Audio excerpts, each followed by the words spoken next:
Hello and welcome to my YouTube channel. तो आज हम लोग एक नए सब्जेक्ट यानी कि ज्योग्राफी का एक सेक्शन जो है हम लोग कवर करने वाले हैं और उस सेक्शन का नाम है विंड्स।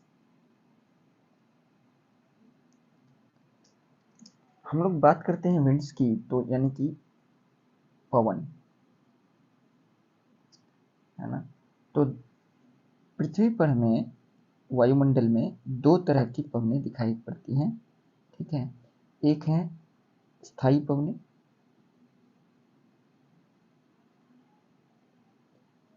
और एक होते हैं स्थानीय पवनें।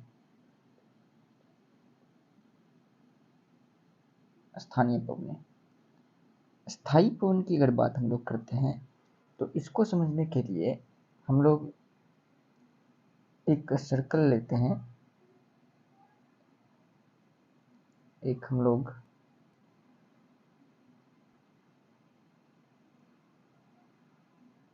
ये सर्कल लिया और इस पे हम सबसे पहले ड्रॉ करते हैं अपना इक्वेटर।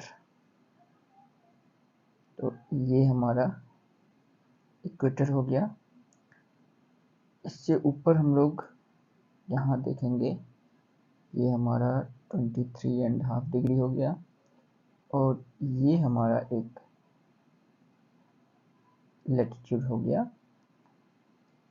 66.5। उसी तरीके से साउदर्न हेमिस्फीयर में भी हमें 23.5 डिग्री का एक लैटिट्यूड लेना है और 66.5 डिग्री का एक लैटिट्यूड लेना है। अगर हम लोग बात करें 0 डिग्री यानी कि इक्वेटर लाइन की, ठीक है, तो ये जो इक्वेटर वाला रीजन है 0 डिग्री और ये हो गया हमारा 23.5 और ये हो गया हमारा 66.5। इसी तरीके से इधर भी हमारा ये हो गया 23.5 डिग्री और ये हो गया 66.5 डिग्री। साथ ही साथ ये वाला जो एरिया है हमारा, ये हो गया इक्वेटर, सॉरी पोल्स। ये नॉर्थ पोल हो गया और ये साउथ पोल हो गया।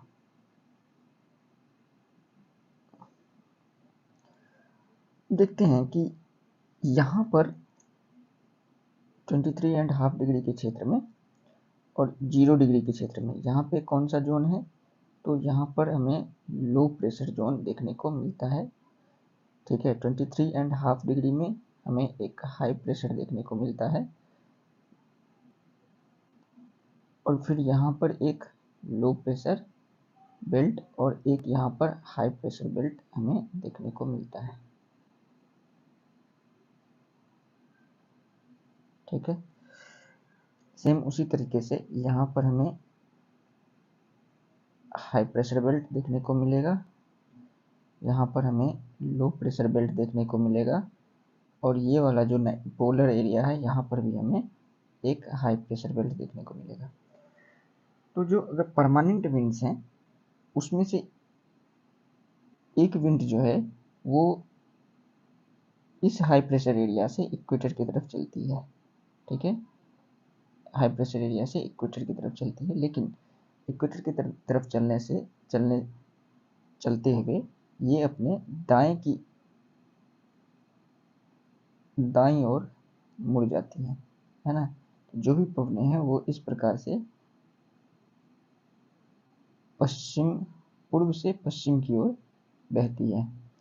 तो ये जो पवन है जो इक्वेटर बह रही है और इसका जस्ट अपोजिट जो साउदर्न हेमिस्फीयर की जो पवनें हैं वो अपने लेफ्ट डायरेक्शन में मुड़ जाती है ड्यू टू कोरियोलिस फोर्स, है ना। तो ये जो विंड है, ये जो पवनें हैं जो इस ट्रॉपिकल एरिया में बह रही है, इसको हम लोग बोलते हैं ट्रेड विंड।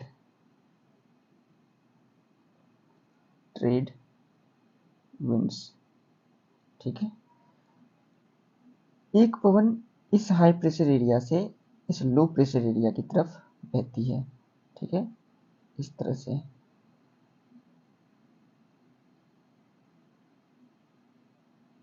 और इस पवन को हम लोग बोलते हैं वेस्टर्लीज।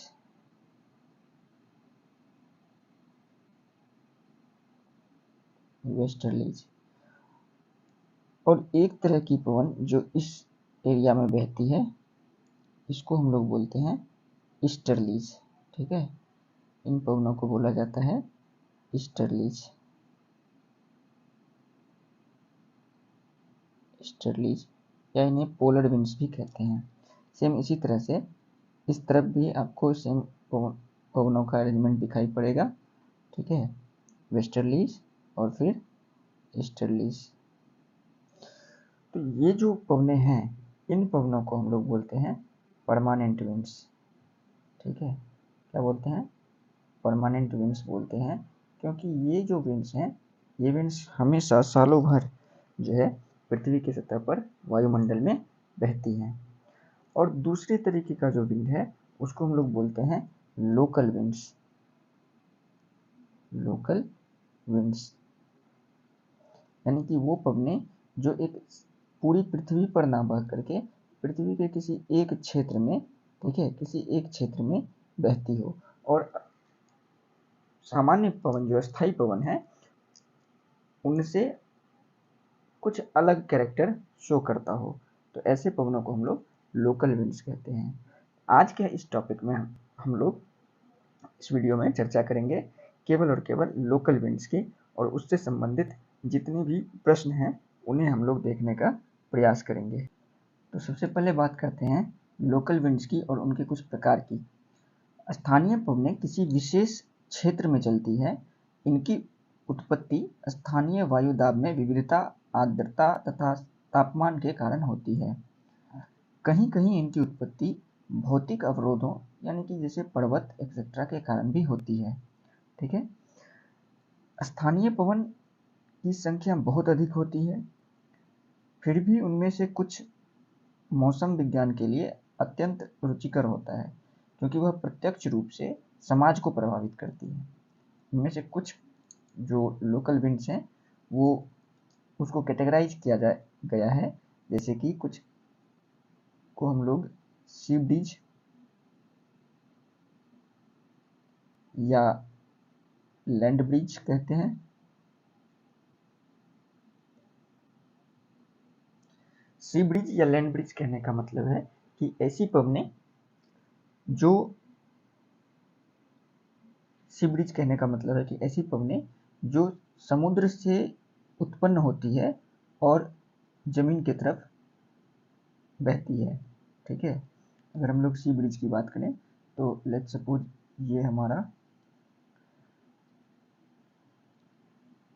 ये हमारा समुद्र है। ठीक है, और ये है हमारी पृथ्वी, है ना, ये कॉन्टिनेंट हो गया, ये ओशियन और ये कॉन्टिनेंट हो गया। तो समुद्र से होते हुए जो पवनें समुद्र में उत्पन्न होती है और उसके बाद लैंड की तरफ यानी कि जो कॉन्टिनेंटल एरिया है उस तरफ बहती है, तो ऐसे पवनों को हम लोग सी ब्रिज कहते हैं। ठीक है, और दूसरी जो लैंड ब्रिज है, ऐसी पवनें जो कॉन्टिनेंट के क्षेत्र में उत्पन्न होती है और समुद्र की तरफ बहती है, ऐसी पवनों को हम लोग क्या बोलते हैं? लैंड ब्रिज बोलते हैं। अच्छा, इसकी उत्पत्ति का क्या कारण है और ये क्यों यहाँ उत्पन्न हुआ और क्यों इधर से इधर की तरफ चला, इसके पीछे का कारण है वायु दाब में, वायु प्रवणता में डिफरेंस। यानी कि अगर हम लोग बात करें, जब लैंड वाले एरिया में प्रेशर अधिक हो जाएगा, वायुदाब अधिक हो जाएगा, और ओशियन वाले क्षेत्र में जो प्रेशर ग्रेडियंट है वो कम हो जाएगा। ठीक है, वायुदाब कम हो जाएगा, तो हम लोग जानते हैं कि वायु एयर का जो फ्लो होता है वो high pressure to low pressure की ओर होता है। ठीक है, वायु जो फ्लो करेगा वो higher pressure to lower pressure की तरफ फ्लो करेगा।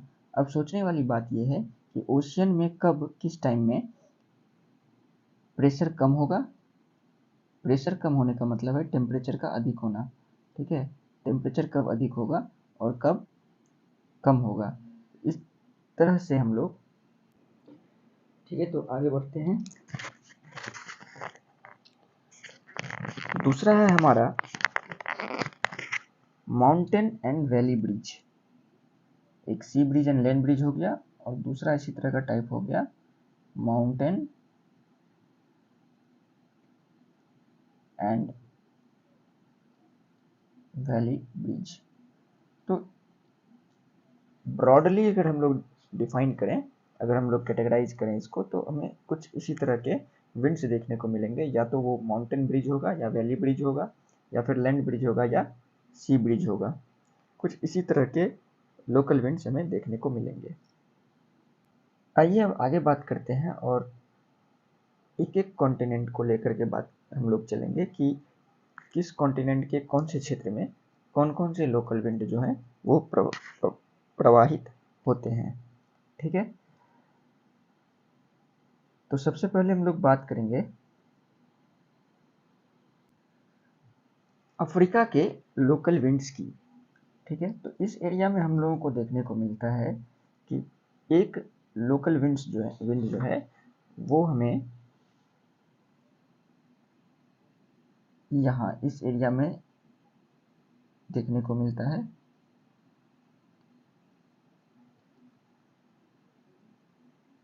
एक लोकल विंड्स में जो महत्वपूर्ण लोकल विंड है उनके बारे में हम लोग बात कर रहे हैं।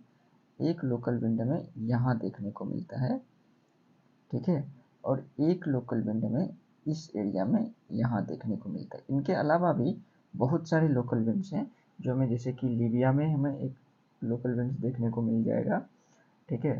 ट्यूनीशिया में हमें देखने को मिल जाएगा। उसके बाद एक दक्षिण अफ्रीका में भी हमें इम्पोर्टेंट लोकल विंड देखने को मिलता है। एक जो ये सूडान वाला क्षेत्र है, यहाँ पर हमें एक लोकल विंड देखने को मिलता है, ठीक है। तो आइए इन सबको एक एक करके देखते हैं कि ये सभी लोकल विंड्स का क्या नाम है और उनकी क्या महत्व है।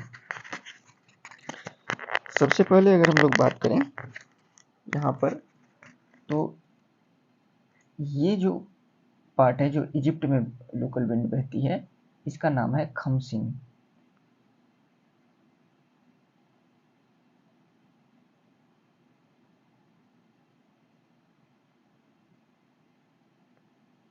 ये हो गया खमसिन। और दूसरी हम लोग बात करें जो सूडान में बह रही है, इसका नाम है हबूब।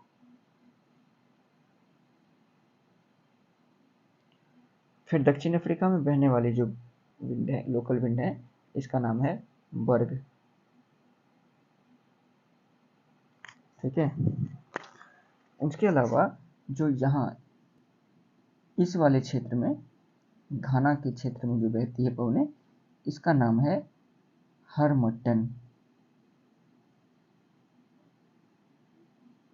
हरमट्टन, या इसी को हम लोग डॉक्टर पवन भी कहते हैं। डॉक्टर पवन भी कहते हैं। फिर यहाँ जो ये विंड है, इसको हम लोग बोलते हैं सिरोको।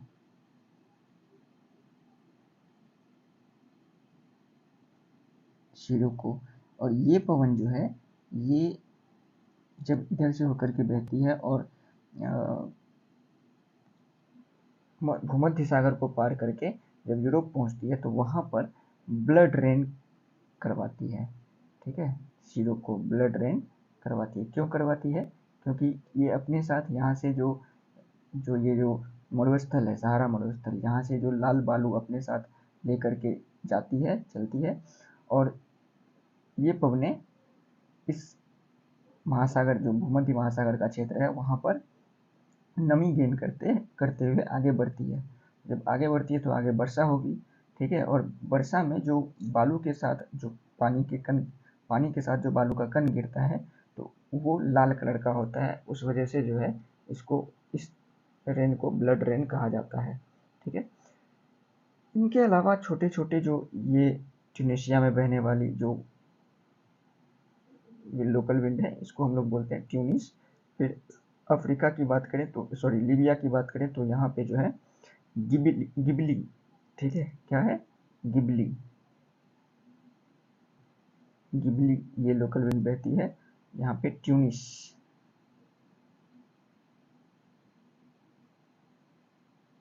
लोकल विंड ट्यूनिशिया में बहती है। तो इस तरह से हम लोग देखते हैं कि ये सभी के सभी जो कुछ इम्पोर्टेंट लोकल विंड हैं अफ्रीका महादेश के। अब अगर हम लोग बात करें नॉर्थ अमेरिका की, तो local winds of north America, यहाँ हमें 2-3 इम्पोर्टेंट जो है हमें देखने को मिलता है। तो सबसे पहला ये वाला जो क्षेत्र है ना, ये वाला जो रीजन है,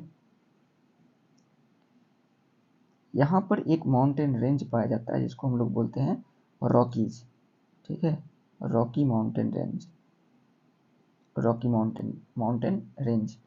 इस रेंज के से होते हुए एक वायु बहती है यहाँ पर, इस क्षेत्र में एक वायु बहती है। इस वायु को हम लोग बोलते हैं चिनूक, ठीक है,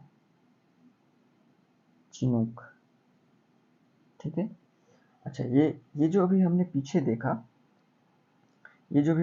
देखा, ये सब के सब किस तरह की पवनें हैं, तो गर्म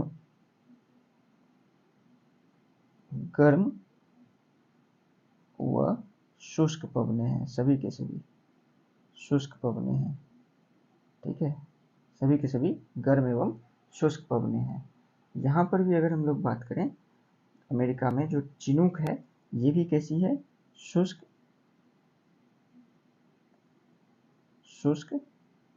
एवं गर्म पवन है, ठीक है, शुष्क एवं गर्म पवन है, वार्म एंड ड्राई विंड्स है। ये जो पवन है चूंकि गर्म है, तो जब रॉकी पर्वत को पार करके इस तरफ आती है तो यहाँ पर जो मौसम इस टाइम में काफ़ी ज़्यादा खराब रहता है, लेकिन इस पवन के कारण पूरे बर्फ से ढका हुआ रहता है। जब चिनूक आती है तो ये सभी बर्फ को जो है वो गला देती है, क्योंकि ये गर्म है, गर्म नेचर का है। तो इसको हम लोग आइस ईटर भी इसीलिए कहते हैं, ठीक है, क्या कहते हैं, आइस ईटर, ठीक। नेक्स्ट हम लोग बात करेंगे दूसरी तरह की पवन जो कि इस क्षेत्र में बहती है, इस वाले क्षेत्र में बहती है, ठीक है। इसको हम लोग बोलते हैं ब्लिजार्ड, ठीक है, क्या बोलते हैं, ब्लिजार्ड। और अगर ब्लिजार्ड की बात करें तो ये एक कोल्ड विंड है, ठीक है, कैसा है, कोल्ड विंड है, ठीक है। मैक्सिमम इम्पैक्ट इसका यूएसए में नहीं बल्कि कनाडा में होता है, ठीक है। और ये विंड, अगर हम चिनूक की बात करें तो चिनूक यूजफुल है व्हीट क्रॉप्स के लिए, गेहूं की खेती के लिए, लेकिन ब्लिजार्ड जो है वहीं पर बहुत ही ज़्यादा हार्मफुल है, ठीक है। और ये अपने साथ काफ़ी ज़्यादा आइस बर्फ लेकर के आती है, तो इसलिए इसको आइस स्टॉर्म भी कहा जाता है, क्लियर। फिर हम लोग नेक्स्ट बात करते हैं यूरोप की। तो यूरोप में हमें कुछ विंड्स देखने को मिलते हैं, जिसमें सबसे इम्पोर्टेंट है जो कि हमें इंग्लैंड के पास यानी कि इस वाले क्षेत्र में नज़र आती है, ठीक है। तो ये जो विंड है, इस विंड का नाम है मिस्ट्रल,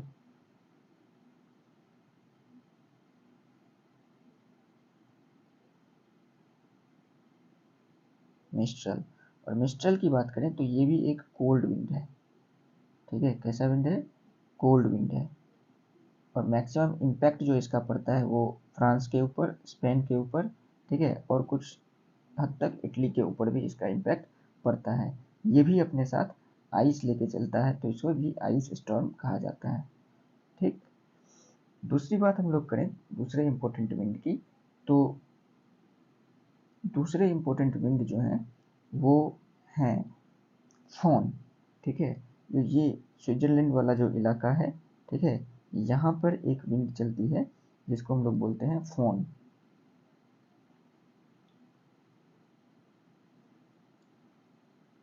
इस वाले इलाके में, ठीक है। क्या बोलते हैं इसको? Phone, FOHN, phone. फोन की बात करें तो फोन एक वार्म विंड है,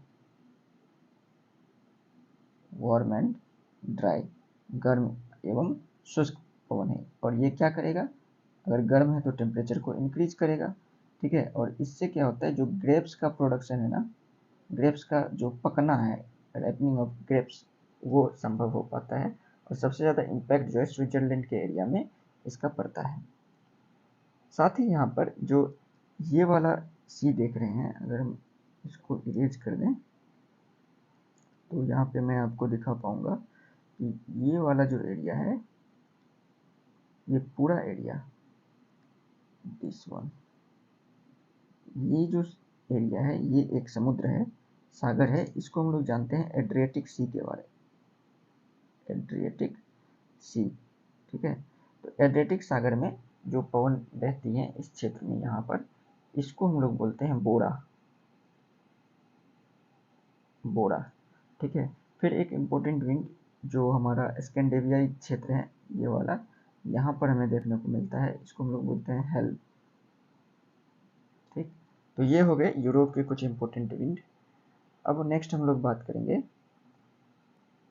एशिया के कुछ इम्पोर्टेंट विंड की बात कर लें। तो एशिया में हमें सबसे पहले तो इंडिया के अंदर ही हमें एक इम्पोर्टेंट विंड देखने को मिलता है, जिसको हम लोग क्या बोलते हैं? लू बोलते हैं। और ये लू कैसा है? वार्म एंड ड्राई विंड है, ठीक है। नॉर्दर्न पार्ट ऑफ इंडिया में पाई जाती है। और आजकल जो कुछ दिन पहले काफ़ी ज़्यादा चर्चा में था हीट वेव, ठीक है। और ये हीट वेव का बहुत ही बड़ा कारण है, ठीक है। इसके अलावा एक विंड यहाँ हमें साइबेरिया रीजन में देखने को मिलता है, जिसको बुरान कहा जाता है। तो जाहिर सी बात है, आप इसके लोकेशन से बता सकते हैं कि किस तरह का विंड होगा। और इसी एरिया में, इस चाइनीज वाले क्षेत्र में, यहाँ पे एक तो कारा बुरान हमें देखने को मिलता है, कारा बुरान, ठीक है। तो ये दोनों जो है, चूँकि साइबेरिया और ये वाला क्षेत्र दोनों ही ठंडा प्रदेश है, तो दोनों ही कोल्ड विंड हैं, ठीक है। इनके अलावा अगर हम लोग बात करें दक्षिण अफ्रीका की, तो यहाँ पर एक विंड चलती है जिसको हम लोग पेम्पारो बोलते हैं। अर्जेंटीना के क्षेत्र में क्या बोलते हैं? पेम्पारो, ठीक। नेक्स्ट हम लोग बात करें ऑस्ट्रेलिया की, तो यहाँ पर हमें देखने को मिलेगा एक, इस वाले क्षेत्र में,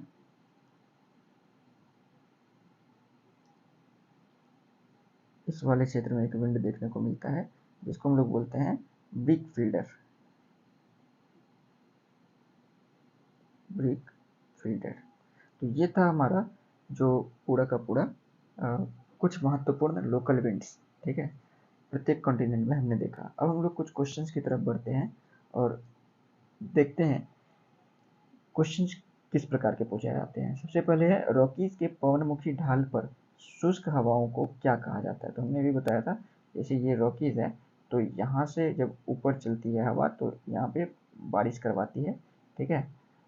और जो हवा आगे बढ़ती है वो इस वाले भाग में, यानी कि ये वाला जो भाग है ये पवन विमुखी भाग है। पवन किधर से आ रही है? इधर से आ रही है, तो पवन की तरफ मुख ये हुआ, अभिमुख कौन हुआ? ये।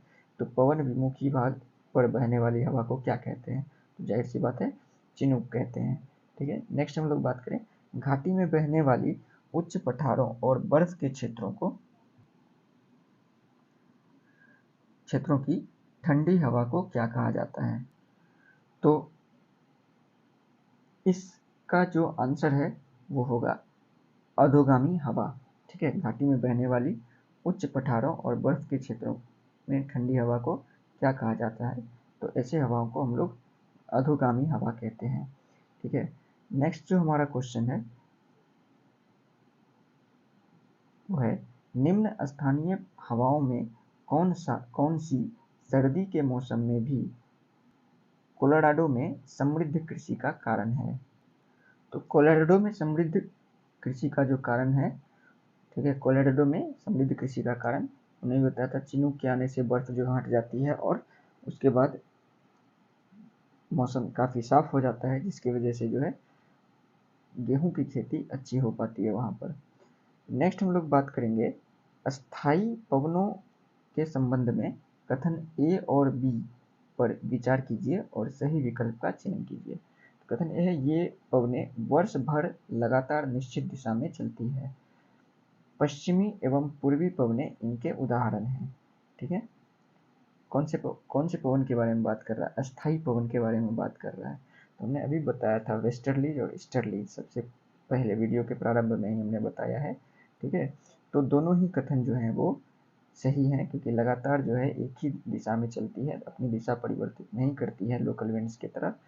और पश्चिमी और पूर्वी वेस्टर्लीज और ईस्टर्लीज ये इनके उदाहरण हैं। तो ए और बी दोनों सही हैं। अगला हम लोग बात करेंगे एड्रियाटिक सागर में। एड्रियाटिक सागर के पूर्वी किनारे के क्षेत्र में पहाड़ से नीचे बहने वाली ठंडी और शुष्क हवा को क्या कहा जाता है? अभी हमने बताया था, इसको बोरा कहा जाता है। आगे बात करेंगे कि निम्नलिखित कथनों पर विचार कीजिए।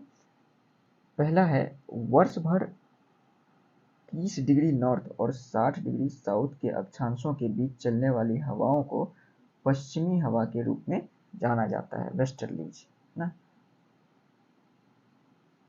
वेस्टर्लीज मैं बताया था अभी पीछे अपनी स्लाइड में।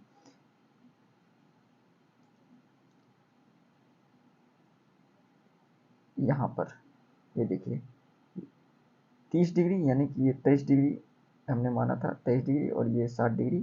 तो इन दोनों के बीच में जो हवा बहती है, ठीक है, इसको हम लोग क्या बोलते हैं? इसको हम लोग बोलते हैं वेस्टर्लीज। ठीक है, तो आइए हम लोग देखते हैं हमारा क्वेश्चन कहाँ है। क्वेश्चन है, वर्ष भर 30 से 30 डिग्री नॉर्थ और 60 डिग्री साउथ अक्षांश के बीच चलने वाली हवाओं को पश्चिमी हवा के रूप में जाना जाता है। ठीक है, तो यहाँ पर एक कंफ्यूजन है कि कंफ्यूजन नहीं, समझने वाली बात है। 30 डिग्री नॉर्थ से 60 डिग्री नॉर्थ की बात हमने की थी। 30 डिग्री नॉर्थ से 60 डिग्री साउथ अगर हम जाएंगे तो वो तो इक्वेटर के दूसरे साइड हो गया, तो उसको हम लोग पश्चिमी हवा नहीं कहते हैं, क्योंकि बीच वाले विंड को ट्रेड विंड कहते हैं। तो ये वाला कथन जो है आपका वो रॉन्ग हो जाता है। भारत के उत्तर पश्चिमी क्षेत्र में सर्दियों की बारिश के कारण बनने वाली नम हवा द्रव्यमान पश्चिमी हवा का हिस्सा है, ये एकदम करेक्ट है। सर्दी में जो वर्षा होती है दिल्ली या पंजाब के क्षेत्र में, उसका कारण पश्चिमी विक्षोभ जिसको बोलते हैं, वेस्टर्न डिस्टर्बेंस, उसको वो है। तो केवल 2 इसका सही आंसर होगा। नेक्स्ट हम लोग बात करें, निम्नलिखित में से कौन ठंडी हवाओं का उदाहरण है? ठीक है, ठंडी हवाओं का उदाहरण कौन सा है? जोंडा, बोरा उदाहरण नहीं है, है ना, इसको ध्यान देना है, उदाहरण नहीं है। तो बोरा हमने अभी देखा था थोड़ी देर पहले, वो तो है ही। मिस्ट्रल भी एक कोल्ड विंड है। ठीक है, अगर पेम्पेडो की बात करें तो ये भी एक कोल्ड विंड है। जोंडा जो है ये एक कोल्ड विंड नहीं है। ठीक है, और अगर जोंडा पवन की बात करें तो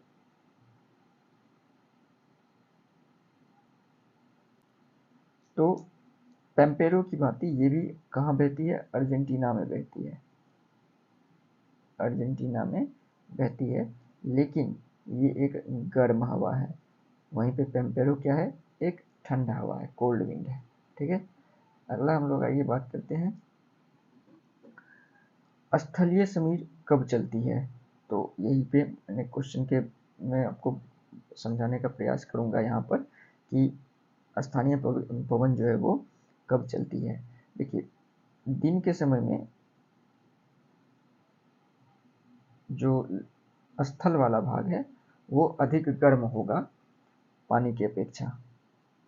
ठीक है, क्योंकि हम लोग जानते हैं जो अल्बिडो होता है, ठीक है, वो पानी का अल्बिडो अधिक होता है तो वो धीरे धीरे गर्म होता है, जबकि इसका लैंड का स्थल का अल्बिडो कम होता है तो वो बहुत तेजी से गर्म होता है। ठीक है, अल्बिडो कहने का मतलब कि कितना प्रकाश जो है वो परावर्तित कर देता है। ठीक है, जितना ज़्यादा परावर्तित करेगा उतना ज़्यादा उसका एल्बिडो होगा, और जितना ज़्यादा एल्बिडो होगा वो उतना धीरे गर्म होगा। ठीक है, तो चूंकि जो पानी है, जल है, ठीक है, वो एक प्लेन सरफेस है, तो वो अधिक से अधिक जो लाइट है, ठीक है, प्रकाश है, उसको रिफ्लेक्ट करेगा, तो धीरे धीरे गर्म होगा। वहीं पे स्थल की बात करें तो ये जल्दी जल्दी गर्म होगा, क्योंकि इसके अल्बिडो जो है वो कम होता है, ठीक है। तो बहुत अधिक गर्म हो जाएगा। यहाँ गर्म होगा तो निश्चित रूप से क्या होगा, प्रेशर कम हो जाएगा। तो प्रेशर कम होगा तो ये इधर से इधर की तरफ बहेगा। तो ये तो सागर ब्रिज हो गया, है ना, सागर समीर हो गया। तो इसी का उल्टा कब होगा, रात के समय में, क्योंकि ये जितना धीरे धीरे गर्म हो रहा है उतना ही धीरे धीरे ठंडा होगा, मगर ये जल्दी ठंडा हो जाएगा। तो ठंडा होने की वजह से यहाँ पर जो प्रेशर है वो इंक्रीज कर जाएगा, और समुद्र वाले एरिया में चूंकि गर्म है, ठीक है, तो यहाँ पर जो है प्रेशर वो लो रहेगा। तो उस वजह से एयर जो है स्थल से पश्चिम की तरफ चलना शुरू करेगी। तो इसका जो आंसर है वो हो जाएगा स्थलीय समीर कब चलती है, रात के समय। और दिन के समय कौन चलेगा, तो दिन के समय चलेगा समुद्री समीर या सागरीय समीर, सी ब्रिज, ठीक। चलिए नेक्स्ट हम लोग बात करते हैं, उत्तरी गोलार्ध में व्यापारिक पवनें किस दिशा में बहती है। उत्तरी गोलार्ध में व्यापारिक पवनें किस, यानी कि ट्रेड विंड, ठीक है, तो हमने ये बताया था यहाँ पे। ये इसको अगर हम लोग 30 डिग्री मान के चलें, और ये जो है 0 डिग्री है, तो 30 डिग्री से 0 डिग्री की तरफ ये ट्रेड विंड चलती है। तो ये कौन सा एरिया हो गया, अगर हम इसको नॉर्थ ईस्ट साउथ वेस्ट करें, तो ये किधर से चलेगा, ये कौन सा हो गया, नॉर्थ ईस्ट, ठीक है, और ये कौन सा हो गया, साउथ वेस्ट। तो किस दिशा में बहती है, तो दक्षिण पश्चिम, है ना, किस दिशा में बहेगी, दक्षिण पश्चिम दिशा में बहेगी। नेक्स्ट हम लोग बात करें, किस पवन को डॉक्टर पवन कहा जाता है। तो ये तो अभी हमने देखा था, हार्मटन को डॉक्टर पवन कहा जाता है। घाना के क्षेत्र में दक्षिण अफ्रीका महाद्वीप का ये लोकल विंड है। डोलड्रम क्या है, देखिए डोलड्रम वो प्लेस को कहते हैं जहाँ पर कि जो वातावरण है वो बिल्कुल शांत होता है। तो ये 0 डिग्री से 5 डिग्री नॉर्थ और 5 डिग्री साउथ का ये क्षेत्र होता है, ठीक है। अगर अक्षांशीय विस्तार की बात करें तो ये इतना एक क्षेत्र होता है जिसको हम लोग डोलड्रम कहते हैं। तो ऑप्शन है शांत जलवायु का क्षेत्र, तूफानी जलवायु का क्षेत्र, ठंडी जलवायु का क्षेत्र या शुष्क जलवायु का क्षेत्र। ये हो जाएगा शांत जलवायु का क्षेत्र। आगे हम लोग देखते हैं, निम्नलिखित में से कौन सी पवन सहारा रेगिस्तान में निकलती है और अफ्रीका के गिनी तट की ओर बहती है। तो हमने बताया था डॉक्टर पवन और हरमट्टन पवन, ठीक है। निम्नलिखित में से कौन सी हवा बाकी से अलग है, अगर चिनूक, फेन, सिरोको, मिस्ट्रल। तो अगर हम लोग चिनूक की बात करें तो ये भी क्या है, एक वार्म विंड है। फोन की बात करें, ठीक है, फोन की अगर बात करते हैं तो ये भी क्या है, ये वार्म विंड है। सिरोको तो वार्म विंड है ही। मिस्ट्रल की बात करें तो ये कोल्ड विंड है। तो आंसर हमारा हो जाएगा 4, मिस्ट्रल। नेक्स्ट हम लोग बात करते हैं, सिरोको इतना प्रमुख है कि इसे कई स्थानों पर कई नामों से पुकारा जाता है। इसके स्थानीय नाम कौन कौन से क्षेत्र से सही मिलान नहीं है। ट्यूनीशिया में इसे चिली कहा जाता है, लीबिया में घिबली कहा जाता है, इटली में लेवेज कहा जाता है, और मिस्र में खमसिन। तो खमसिन, घिबली और चिली ये तो सही है, ठीक है। इटली में इसे लेवेज नहीं कहा जाता है, स्पेन में कहा जाता है, ठीक है, इस तरह के विंड को। नेक्स्ट हम लोग बात करेंगे, निम्नलिखित में से कौन सा विकल्प पवन स्वरूप की गति के संबंध में सही है। हवाएं उत्तर से दक्षिण की गोलार्ध में वामावर्त और दक्षिणावर्त में क्रम में से क्रमशः कोरियोलिस बल के कारण विक्षेपित होती है। बिल्कुल सही बात है, जो इस तरह से हो जाता है और इस दक्षिणी गोलार्ध में इस तरफ मुड़ जाती है, पश्चिमी गोलार्ध में राइट की तरफ, उत्तरी गोलार्ध में राइट की तरफ और दक्षिणी गोलार्ध में लेफ्ट की तरफ मुड़ती है। ये कोरियोलिस बल के कारण मुड़ती है। दक्षिणी गोलार्ध में कम भूस्खलन के कारण उच्च कोरियोलिस बल होता है। दक्षिणी गोलार्ध में कम भूस्खलन के कारण उच्च कोरियोलिस बल होता है। ऐसी कोई विशेष बात नहीं है। तो हम लोग इसका आंसर है वो केवल 1 हो जाएगा। नेक्स्ट हम लोग बात करें स्थानीय पवनों के संदर्भ में निम्नलिखित कथनों पर विचार कीजिए। सांता एना स्थानीय पवनें तटीय दक्षिण कैलिफोर्निया को प्रभावित करती है। बिल्कुल सही। जोंडा पवन मध्य यूरोप की एक गर्म पवन है। तो जोंडा अभी हमने बताया था कि ये कहाँ बहती है, अर्जेंटीना में बहती है, तो यहाँ मध्य यूरोप कहाँ से आ गया, तो ये तो गलत हो गया। तो केवल एक जो है वो सही है। ये था हमारा आज का ये लोकल विंड्स का चैप्टर। तो हमने कुछ जो भी प्रमुख नाम हमें अभी तक याद है वो हमें एक बार यहाँ पे देखना चाहिए कि इस वाले क्षेत्र में जो एक पवन बहती है, ठीक है, इस वाले क्षेत्र में इसका क्या नाम है, ठीक है, यहाँ पे एक पवन बहती है, इसका क्या नाम है, यहाँ एक पवन बहती है, इसका क्या नाम है, ठीक है, फिर यहाँ पे, फिर यहाँ पर, यहाँ पर, यहाँ पर, ठीक है, इस तरफ, यहाँ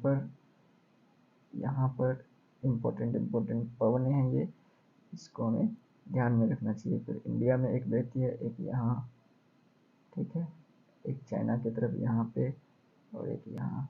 तो ये सब कुछ इम्पोर्टेंट पवनें हैं, यानी कि ये चिनूक हो गया, ये ब्लिजर्ड हो गया, ये पेम, पेम, पेम्पारो हो गया, फिर यहाँ बर्ग हो गया, सिरोको, फिर यहाँ पे हरमट्टन हो गया, खमसिन हो गया, ठीक है, फिर यहाँ की बात करें तो ये मेस्ट्रल हो गया, फिर ये फोन हो गया, फिर यहाँ पे बोड़ा हो गया, फिर ये लू हो गया, ये बुड़ान हो गया, कारा बुड़ान, और ये ब्रिक फिल्टर हो गया। ठीक है, तो इस तरह से हमने कुछ इंपॉर्टेंट प्रॉब्लम को देखा, फिर उसके ऊपर जो भी प्रश्न थे उसे हमने करने का प्रयास किया।